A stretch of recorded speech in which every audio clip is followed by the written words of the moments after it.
Captain Planet, he's a hero. He's gonna bring pollution down to zero. Don't you know? Yes, it's the B-Wise Chronicles with... Was that the Toxic Avenger? No, it's Captain Planet. With me, Clive Davis, and who are you there in the baseball cap? I am. My name's Alan. Right, good. Well remembered there. Alan's a little tired, but we'll power through. Yeah, it's been a long week. Yes. Yeah, it's been a long 44 years as well. I mean, don't let the face fool you. It's been a hard paper round. So then, right. So what have we got? We got another couple of... So last time when we talked, we kind of inadvertently set up a couple of double bills for ourselves, right? In relation to what we were talking about. And I think last time, it was one of the ones we talked about. It was either Let's Get Harry or POW The Escape. Yeah, it was. It was. I think it was during Powell generally. Right, and yes, so we realised that the screenwriter Charles Robert Garner was actually the screenwriter of another couple nostalgic favourites, or at least for me. I think one is and one isn't for you. Is that right? Yes. You're obviously more prepared than I am. I like to come into these naked in a way and without doing the research. Sometimes literally, and I have to tell you to put some clothes on. And well, I'm free balling most of the time. No, but I like to try and have a square approach rather than do the old research, etc. It's nice to have a look at things afterwards. After this, yes, I will look into it a bit more. But it's nice to have you're there. You're the one with the book, and I'm here with the one with the pint. Right. Yes. No, that works. I mean, I agree, listeners. It did sound like an excuse, but I agree with Alan. It's nice to have the contrast. So yeah, we're off to the races then. We'll do this in reverse chronological order. So, Blind Fury, 1989, directed by the Australian director Philip Noyce, who I guess crossed over with Dead Calm, right? That was his big that was a hit in the US. Okay. And then later went on to become bigger films, like he did Patriot Games and what was the one? Clear and Present Danger. Oh, he did the Jack Ryan stuff, did he? Yeah, he did a couple of those. And, of course, the classic The Saint with Val Kilmer. That was him as well. I mean, he gets a bad rap, but, all Kilmer, Well, no, but going back to Dead Calm, which one was Dead Calm? Dead Calm was the one with Sam Neill and Nicole Kidman and someone else on a yacht. It's like a psycho story. Okay, yeah. So that was because when you said Dead Calm, I went to the Julia Roberts one. What the fuck was that one? But anyway, there were she committed suicide on the boat. Oh, was that Sleeping with the Enemy or a different one? Yeah, there we go. Basically, they had the formula, so they repeated it, basically, didn't they?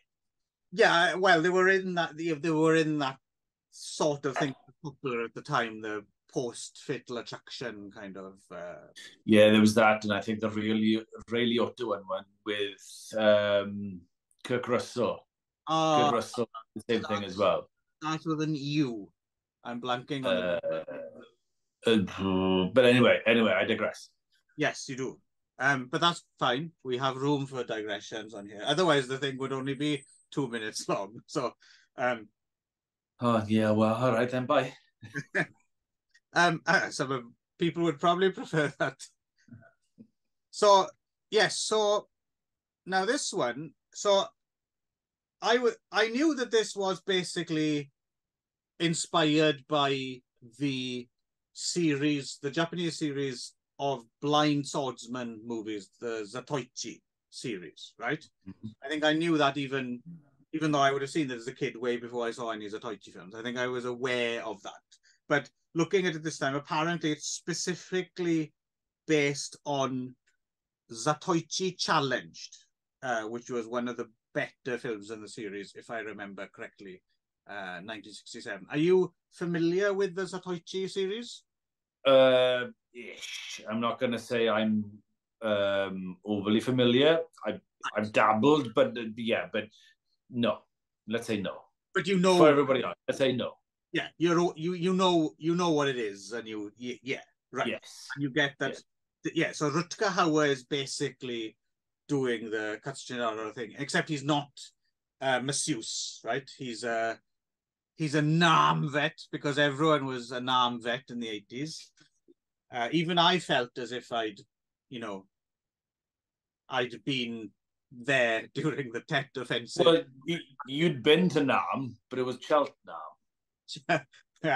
See, that's what Alan brings. He brings Okay, goodbye. highly sophisticated Cheltenham. Now that's one for the ages, I think. You're going to regret this when you watch it back. Anyway, yes, he's a NAM vet, and he's blind, and he was left behind. He was left for dead, and he was trained by the Vietnamese to use a cane sword.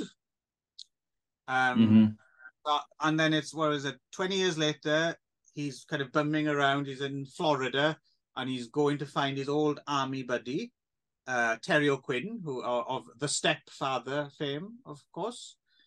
And yes.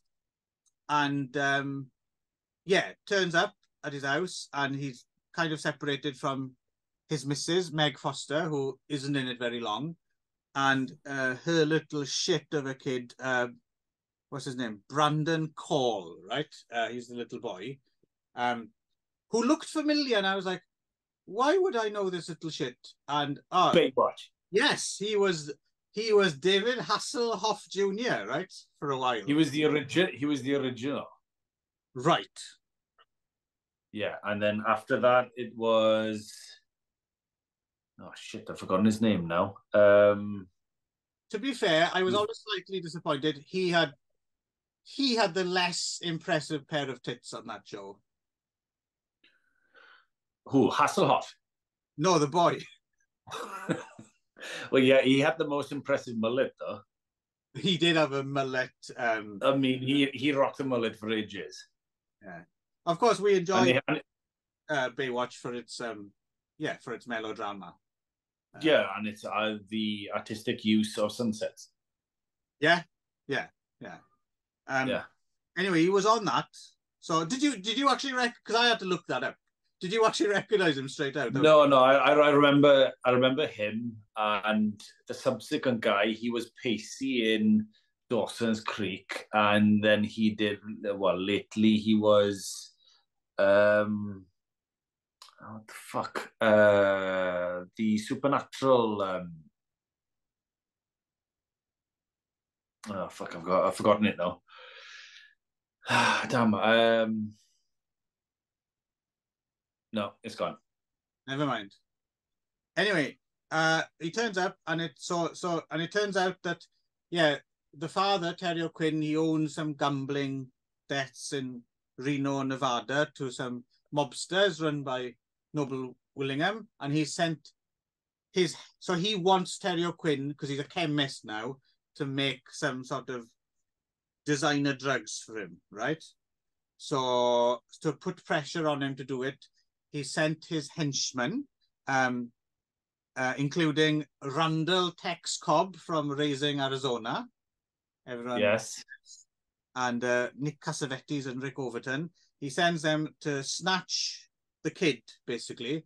And no, am I being Cassavetes? Would that be Thingy's father? Thingy's son, yeah, John. Son, yeah. And I'll give you a clue. No, hang on. Father's usually the older one, just in case you ever get confused again. No, because this was 89. I'm talking about Cassavetes, who was in Hamburger Hill and all them. And he was in. Not Nick Cassavetes? Or was that? No. I'm on about the son now, who'd essentially be in this now. Hamburger Hill. Let's have a quick look. No, it wasn't Hamburger Hill, but the Thin Red Line. I think he was the main guy with Mel Gibson's Thin Red Line. And oh shit, you're editing this, right? No, it's also this is gold. This is. I'm looking at the Thin Red Line. I'm not seeing a Cassavetes in the cast list, so you might have remembered that wrong as well. No, I'll get it now. Dennis, by association, Dennis Quaid. It was a Dennis Quaid film. Blah blah blah blah blah. Frequency. It was in Frequency. Jim. Oh no. Yeah, Cassavetes. Well, yeah.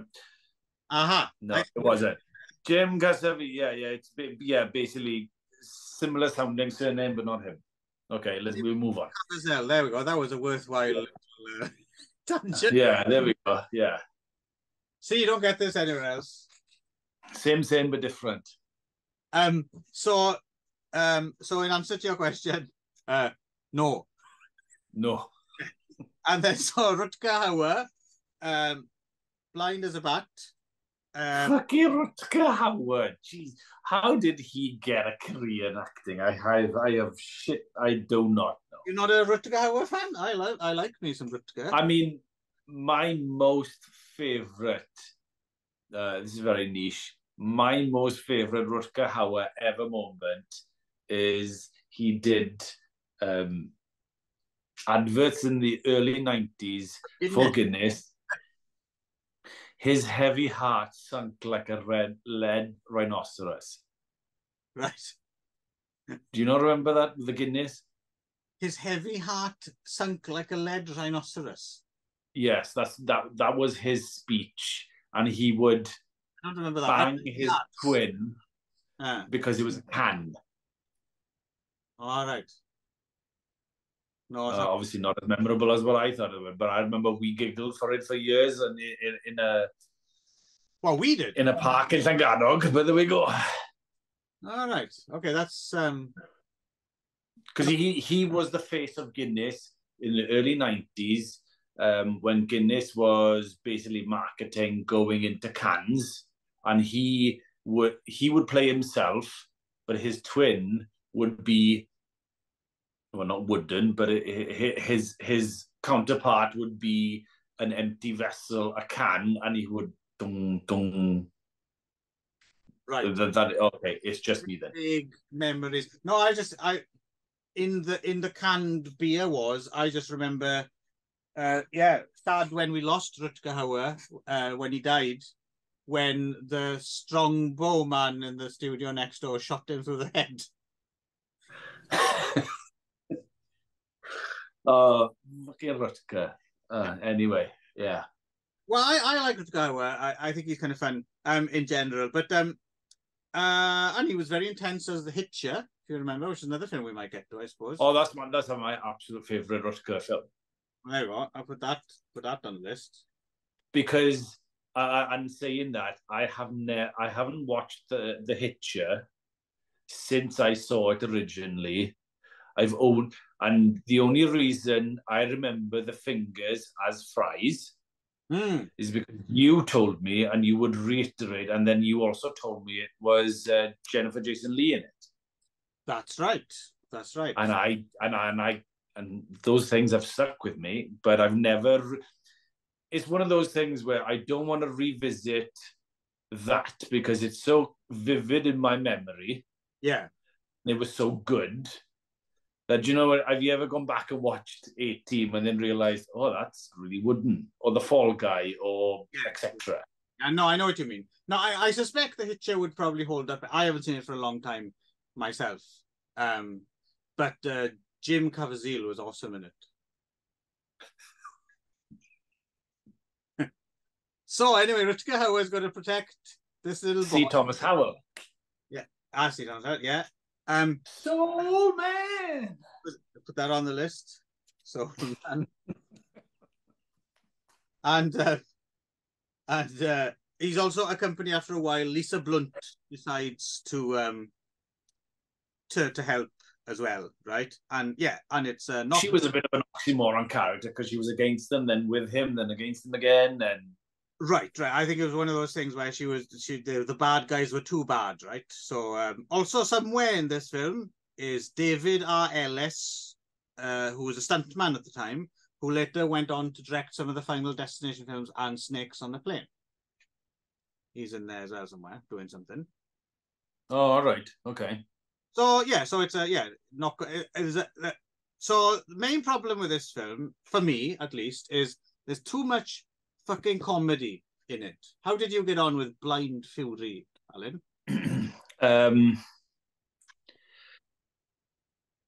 Especially these days now, when if you've seen the new John Wick as well, you've got a blind henchman in that, and then you go back to Star Wars, blind henchman there, and I haven't seen the Yip Man for a long time, but it's the same character, but I don't know if he's blind in that as well. I don't know if that's his shtick or not. But the Dr. Bernardo's kid as well with a dog. Yes, yeah, exactly. Just got in the way all the time. Yeah. No, but I mean, when Rutger's driving, he's a blind guy and he's driving. And if you've ever driven and you close your eyes for a little bit, you just don't go straight, regardless. Right. I mean, hypothetically, I've never done it myself, but you do veer. Yeah, anyway, I'm critical now. Suspension of disbelief is critical with this film. Right? It's interesting that you bring that up, though, because I have to admit that was kind of one of the film's least problems for me, I think, because what annoys me about Blind Fury a little bit, because so you saw this back in the day, right? You would have seen it. In fact, you might have been the first person who told me about it. I think you might have seen it on video or something before I did. Yeah, because I watched this and A Breed Apart. Right. They were similar, and I think going back, I can't remember now. A Breed Apart was the set, and then what's the other one? Lady Hawk as well, because that was another Rutger. So there might have been a Rutger double. I don't know, might be like a Rutger season or something with them every Friday night, etc. But I remember A Breed Apart. That was definitely one I bought, or was bought for me then, rather. You were such a fan of the Guinness adverts that I must see all the films that man is in. Well, all the Rutger films are probably $4.99. Right. Yeah. Yeah. Although that would have been on telly. Blade Runner would have been on telly, wouldn't it? Blade Runner, I never associated Rutger with Blade Runner. Obviously, he's in it. Yeah. But for me, he was always the, for want of a better word, the bargain basement, film that they were watching now. Blade Runner was a bit too kind of outlandish, too big, too blockbustery for me to equate it with Rutger. No, it's true. Rutger did. I mean, like I said, I seem to like Rutger more than you are, but you're quite right. He did kind of have a direct-to-video career there for a while. Like he would turn up. Yeah. A lot of lower budgeted because in that realm he was a big name. You could put Rutger Hauer on the box. Another one I'll put this down because this is another one I definitely remember us watching and being a big deal at the time because the Sun newspaper maybe gave free copies away in like a quiz or something. Free Jack. Split Second. Right, okay, yeah. Oh, but now that you mentioned Free Jack, this list is getting hungry. Yeah, because I won Free Jack in a competition. Yes, I remember. Yeah. And then you tried to give it back, but they didn't want it. Well, basically they just sent it to me and they go, enjoy this. But anyway, Split Second. That was essentially that came out at the same time as Like an under something to do with sewers and a monster or a serial killer, and it might have been vaguely future. It was British. I remember that much. It was a British film, but shot. Yeah, it came out at the same time as, was it Ultimate Soldier with Jean-Claude Van Damme? Universal Soldier. Universal Soldier, yeah. They came out at the same time. I remember there was a bit of a challenge for which you'd go to see in the cinema, etc. And I think Kim Cattrall was in it, if I remember correctly. Interesting. Yeah, it's been a while, obviously. Don't worry, you'll be watching it soon because I just put it on the list. Anyway, so the thing with Blind Fury is it's almost good. I think it's almost good. Like if you do the suspension of disbelief, because I never even thought about that. I just went with it, and I am a fan of the Sword films. I like the idea of the blind swordsman and everything. And this film is almost works. I think the problem is the comedy. Yeah, there's too much. The two henchmen who were trying to follow him for a lot of the time in the van, etc. They're too not even comic booky. They're kind of almost slapsticky, kind of. They're playing the dumb American. They're both, are they bounty hunters? They're like cowboy bounty hunters, etc. And they work for the bad guys, don't they? Yeah. But it was just, they were clumsy and fucking dumb, and I don't know. It's, I mean, someone that dumb can't even catch a cold, let alone a criminal. I did notice as well that at one point they stopped at a road stop with the best fudge in Kansas, which well, I'm going to be looking for that stop because I need the best fudge in Kansas. Yeah, have you had Kansas fudge? I haven't been fudged in Kansas yet. Right. But I'm going to put it on my list. Yeah. Indeed. Maybe next week. I'm sure some of those road stops offer this service. Many of those road stops offer many services, and I haven't encountered a fudge stop yet. Right. Well, there you go. That's one to put on your bucket list. So and then Sho Kosugi turns up for a bit. Yes. Sho Kosugi from Pray for Death. Yes. And don't do that. Don't do, Alan. We are going to do the Ninja series. Oh, Pray for Death. I remember telling you about that one, and I remember watching it and then lauding you with his praises. And I haven't seen that since. Yeah. But then again, that we went down the... You were wrong. There was Pray for Death, and what was it? There was Ninja 3, The Domination. Yes, what else that's what we're going to have to do. Ninja 3, The Domination, and I suspect we should just do the whole the 4 canon Ninja series because they're all worth talking about. Of course, the first one doesn't have Sho Kosugi. It's Franco Nero, right, in Enter the Ninja. But the other 3 are all Sho Kosugi chants. And Ninja 3, The Domination is... I love Ninja 3, The Domination. And I've seen Hang on. Franco Nero as in Django? Yes. Oh, all right, okay. That great Asian actor, Franco Nero. Does he carry a coffin of ninjas around with him?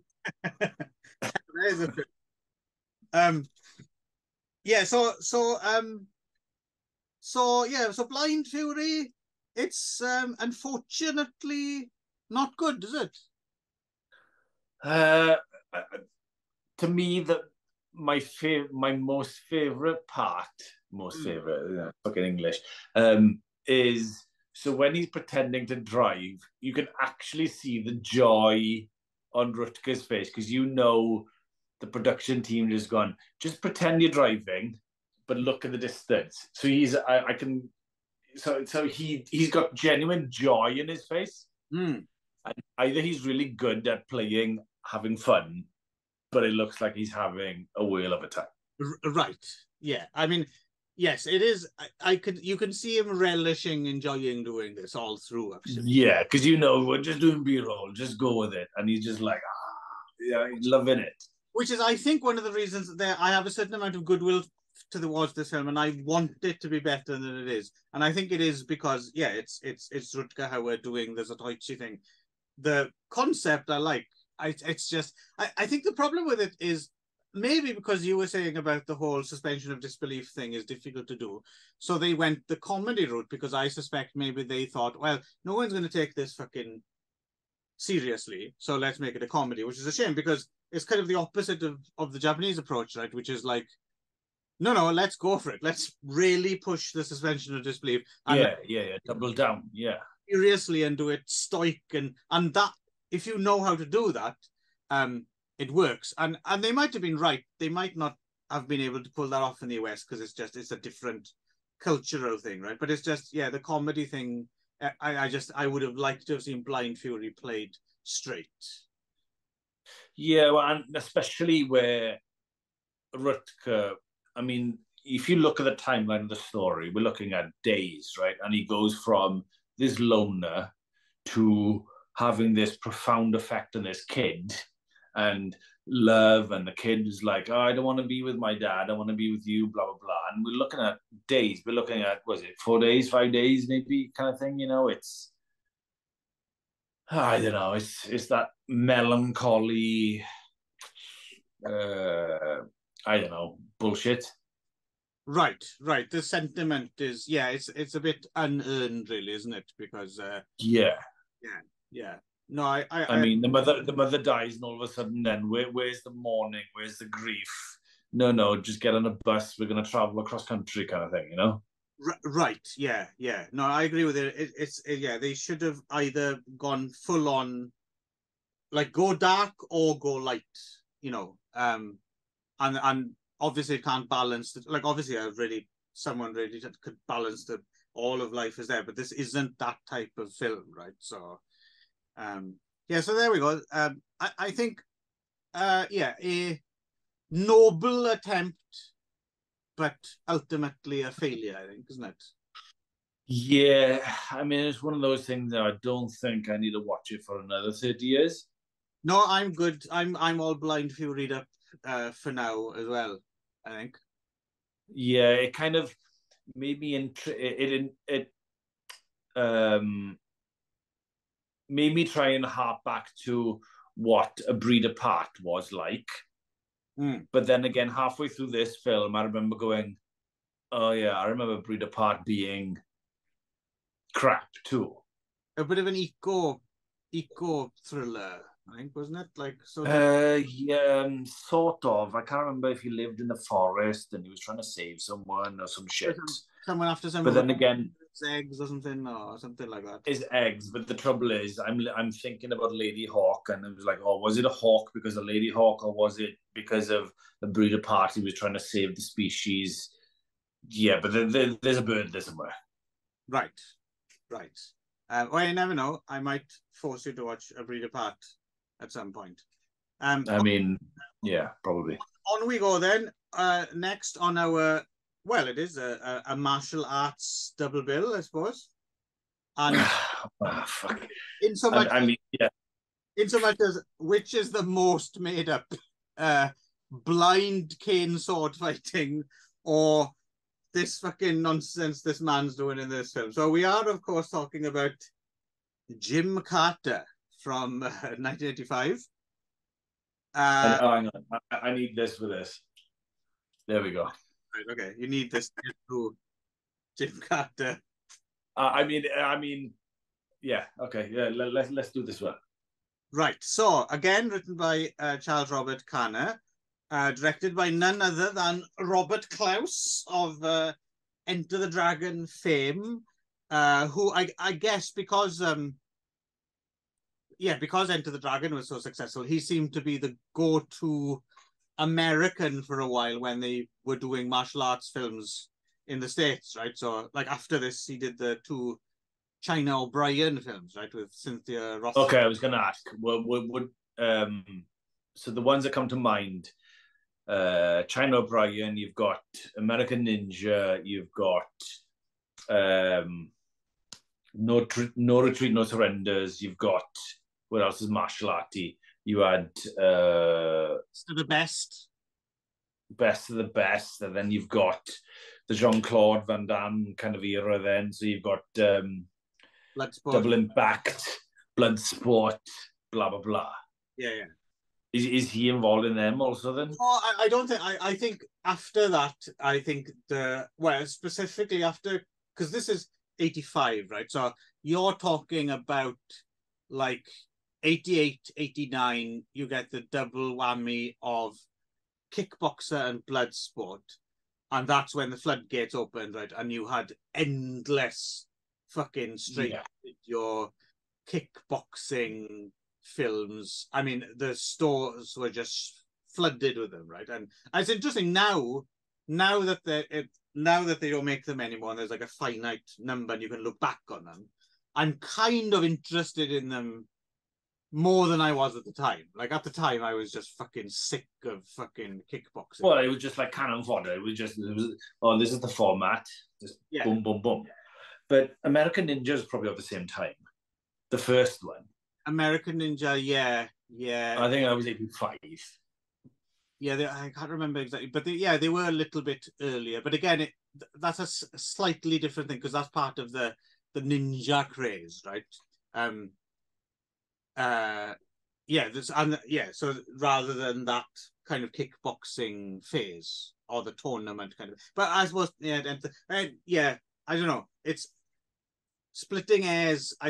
Plus it's not my specialist subject, and when it comes to martial arts and kung fu, I tend to, I'm more interested in the stuff out of Hong Kong and Taiwan and that kind of, but I certainly did see a lot of these American or Canadian ones because they were unavoidable, right? They were fucking everywhere. But usually after you'd seen 3 or 4, you were like, yeah, I'm good. I mean, some of them weren't pretty good. Like Bloodsport was pretty good, and I think in fairness, I mean, Jean-Claude Van Damme gets a bit of a bad rap for being a bad actor, but he was a very good athlete. So you can take the athleticism and mold it.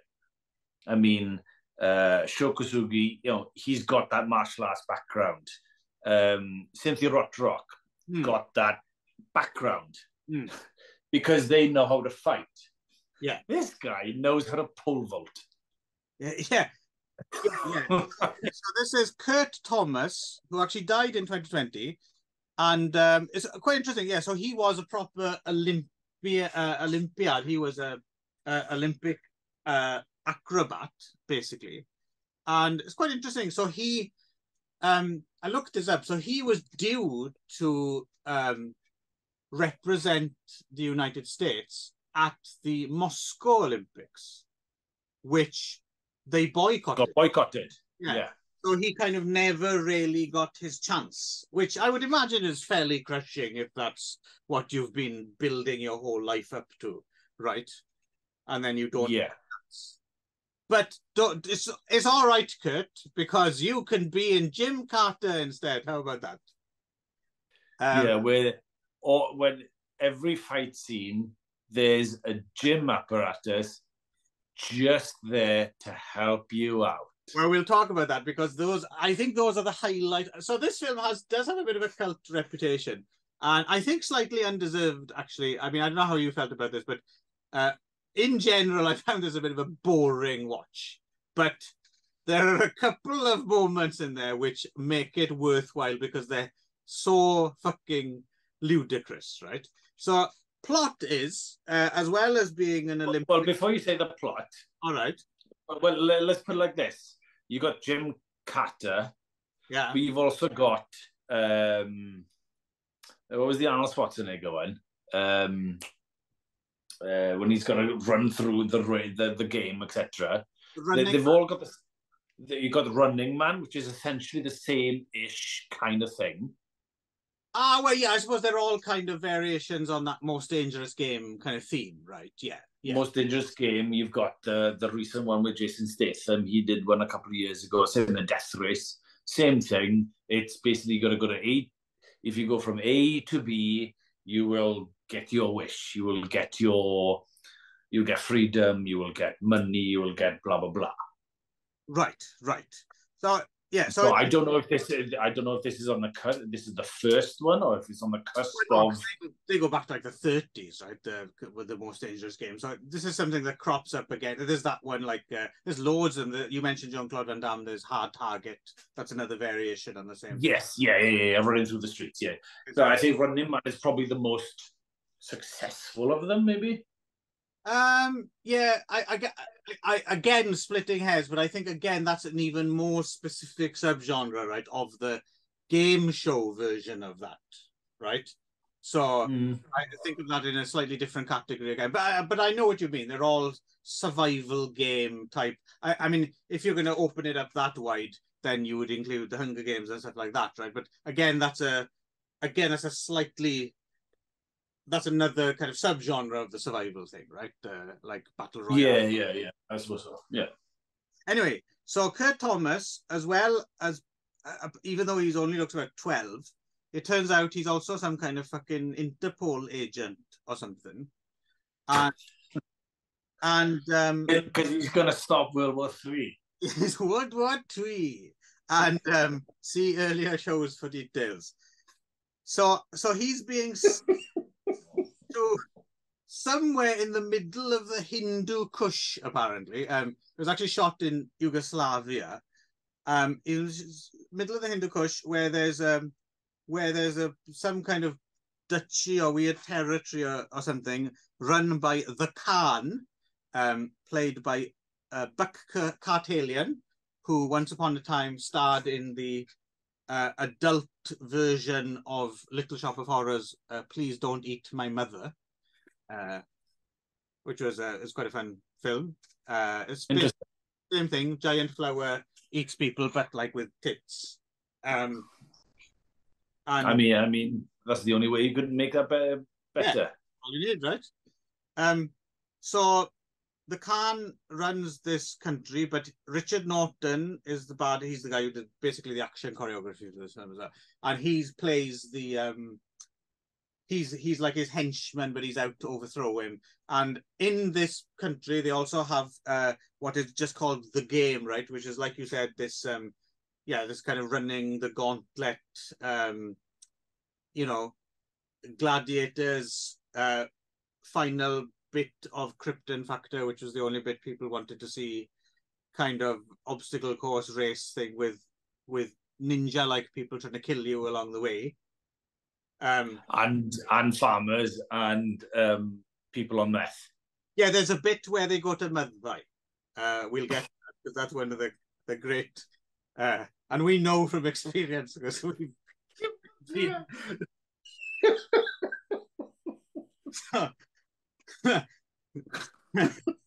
Apologies to watchers in Mumbai. I'm not wrong.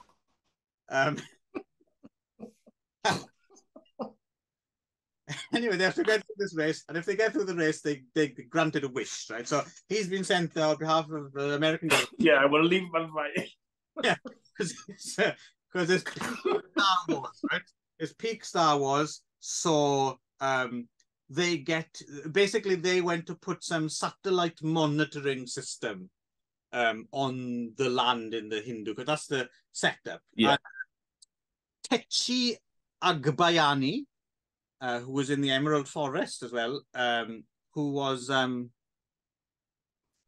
she like she's from the Philippines. She was in German Playboy, and she's like the hot princess daughter, right, who's sent to help him train for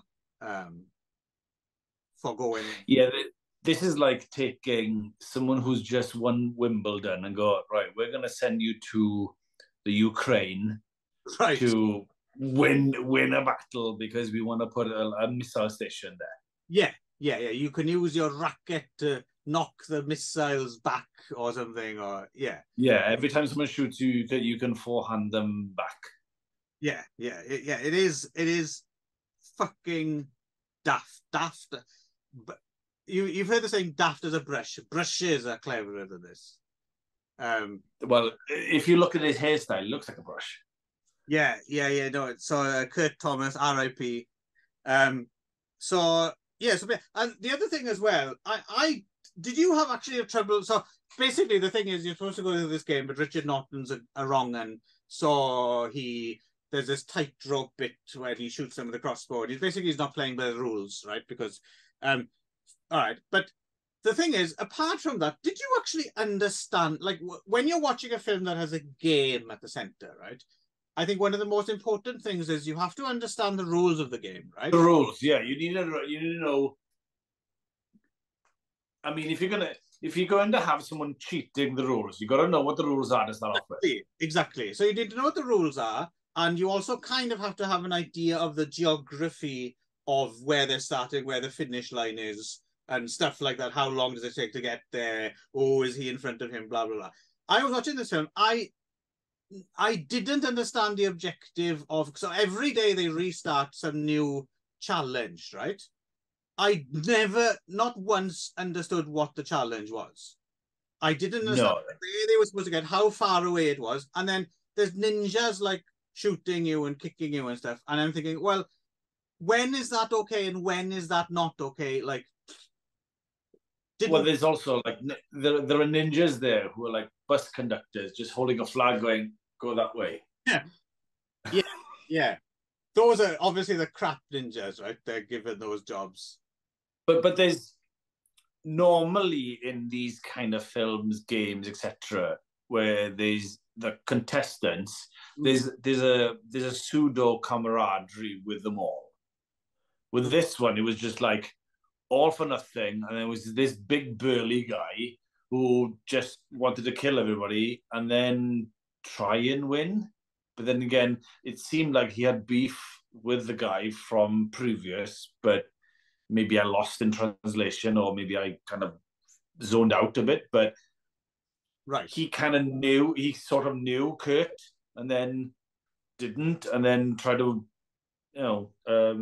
take him out. And then Kurt Thomas finds his dad all of a sudden, who he thought was lost the whole time. That's another thing, which is like, yeah, I feel as if this went through some plot revision, like it went through so many revisions that they kind of lost the thread of what it was supposed to be or something. But anyway, yeah, to your point, so because he's not a fighter, there's a whole bunch of, he gets into a bunch of fight scenes, and they're not very convincing because he's not actually fighting anyone. He's just kind of flipping around them and stuff, isn't he? Yeah.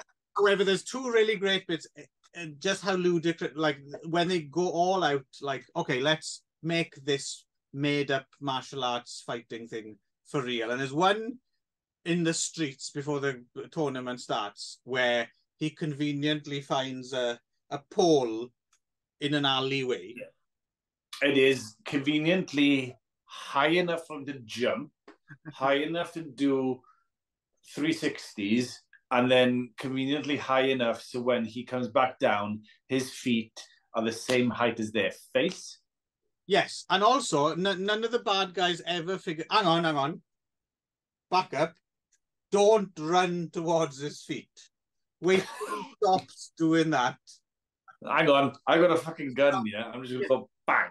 Yeah, and I know and it's no fun. You have to suppose, but in this film, it's so fucking ridiculous considering the entire film's based around it, right? But yeah, the best bit of all, the bit I remember from watching this on telly had you actually seen this before, Ali?